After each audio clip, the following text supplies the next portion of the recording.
Guys, so let's just have a quick look at setting up Inkscape for drawing out our Memphis inspired clock.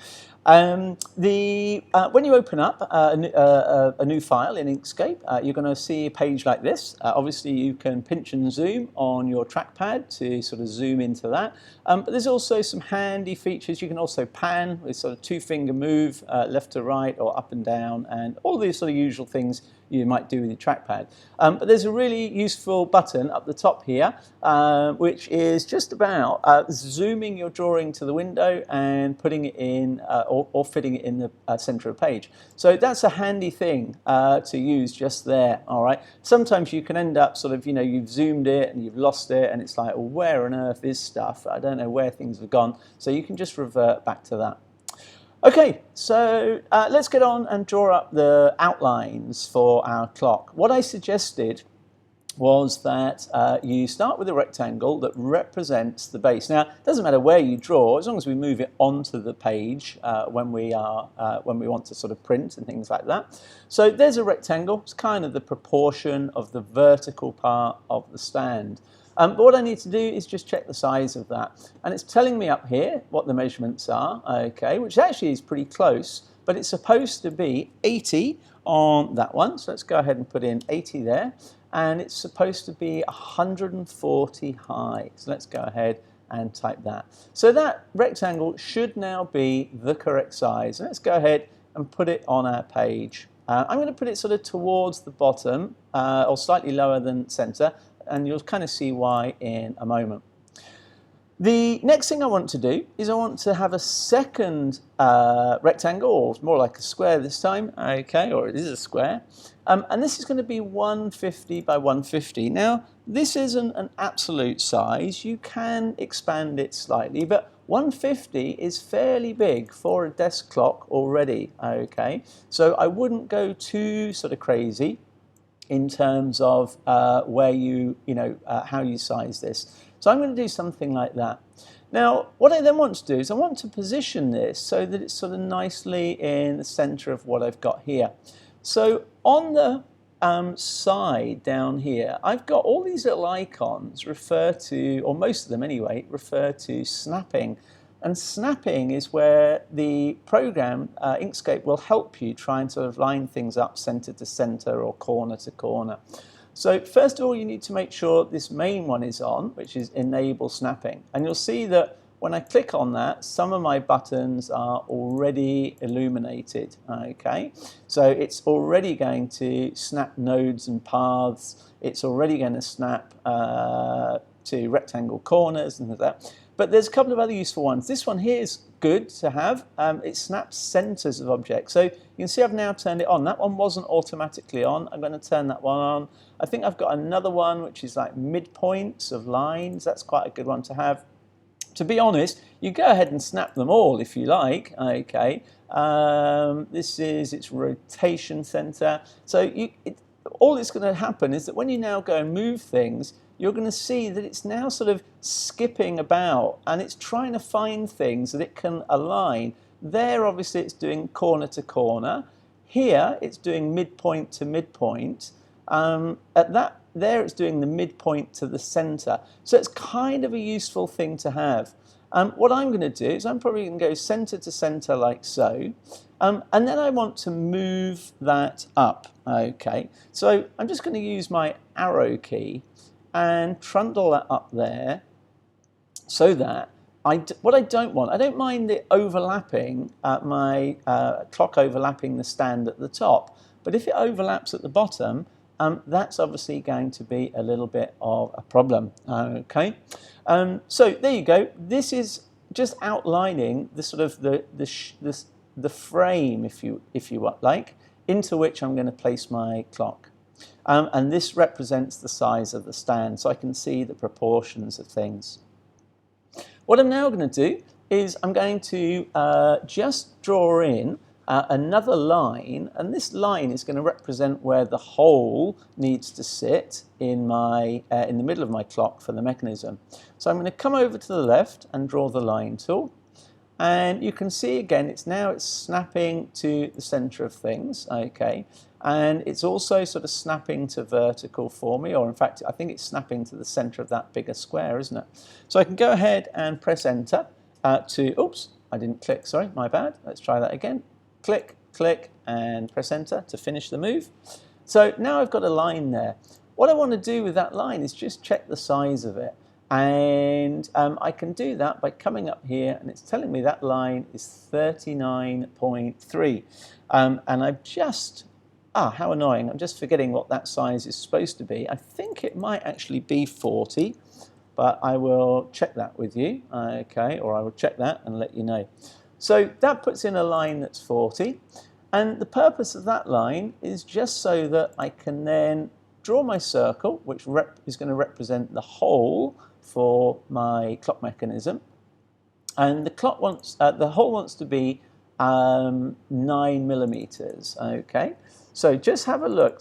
Sometimes it seems to come up as like the diameter, which is 9. Sometimes it seems to want to offer you the radius, which of course would be half of that. So let's go and put that on the end of the line there. Okay, now at that point, that's pretty much everything in terms of setting up before I start doing my own design. The only thing I want to do is I'm just going to change this to a different color so that it's not so bold, if you like. In fact, I'll tell you what I'm going to do. I'm going to take that circle over there. I'm going to put it back in a minute, because then I can select all of this. Okay. Then I'm going to come up into my object, and I'm going to choose fill and stroke. And when I choose fill and stroke, I can say, well, I don't want any fill, but I do want some stroke. And by that, it basically just means the color of things, okay? So let's say that I want to, you choose whatever color you want. I just want something that's not too dark, okay? So I can do all my other lines in black, and I'll just sort of see a light outline of these details. And then in stroke style, it gives you the thickness and the type of line. So I'm going to choose something that's like quite dotted, like this one maybe, or this one, or this one. And then for the width, the thickness of the line, you can choose that by pixel, or I'd actually go with millimeters. So I choose mm from there, and I make it about probably 0.5 millimeter is enough. And what you'll see then, it doesn't seem to have, it's reverted back to my solid line. Let's just change that. So let's select that all again. Let's just, I don't know why it did that. I think, there you go. And now I've got a dotted line for that. So it's just an outline of what I'm working within. It's to give you like a frame, if you like. Okay. You can leave this open, to be honest. It's not a bad thing. You quite often want to change like the line color, or you might want to, or you might need to. And then I can put that back, and it should hopefully snap onto there. Now, the reason I've got this one as black and the others as blue is the blue ones are just guiding me, and then I can go ahead and I can start drawing out. Now, you might find when you do this, it's going to revert to the last thing. So I'm going to get hold of that, and I want that to be black this time. And I don't want, let's go to my stroke style, I want solid lines this time. So let's just see if we can do that. Oh, I'm going the wrong way. There we go. And then I can hopefully start dragging that into where I want it to be. Oops, let's select it first. And, wrong thing. You've got an undo button here, which is really useful. So you can put stuff, an undo button here, you can put stuff where it's supposed to be. Let's drag that in and put that. So maybe that's supposed to sit, somewhere inside this corner. If that snapping now starts to cause you problems, in the sense that, right, well, I want to put it not quite on that line, but it keeps jumping between those two, then obviously what you can do is you can go back and you can either turn the individual snapping off, or you could turn the whole thing off. And if you turn all the snapping off, then you've then got absolute freedom to move it exactly where you want. Okay, it may be that you want some of the snapping on and some of it off, in which case you come back and you take some of these things off. You have to obviously look at which one it is, intersections or paths and so on. I'm just going to leave mine off for the moment, and then I can start drawing up the parts of my design. Okay. Now, where it's kind of handy to have the snapping is obviously where you want to pick up the end of that. So you may, as I said, you may want to go in and say, all right, well, I don't want all of those things on, so I'm not worried about the centers. Let's take that off, perhaps. And you could perhaps work your way through and decide which ones you want. It's a bit of sort of trial and error, really. So there you go. That's hopefully picking up the end of there. And let's say that my next part of my design goes to there. And hopefully that will come in black as well, because black was the last color I used for drawing things. Okay. You've obviously got a freehand tool here. So let's say that from that point down, I had a curved line. So I'd use this freehand tool. And before you draw it, you can set what's known as the smoothing. So let's just click there, for example, and say, right, well, I'm actually going to go just outside my design, and there you go, I'm down to that point. Okay, and then I've got my straight line that's going to perhaps come, yeah, it's not a great shape, is it? But anyway, let's do that and come back to there and press enter. And so on and so forth. Let's imagine that this has actually got a triangle within it as well. So it's not one solid piece of color. It's actually doing something like that, and so on. Okay, and then at the bottom, where you've got, one of the things this isn't very good at, unfortunately, is like doing trimming. So if I wanted a semicircle here, you've got sort of two options really.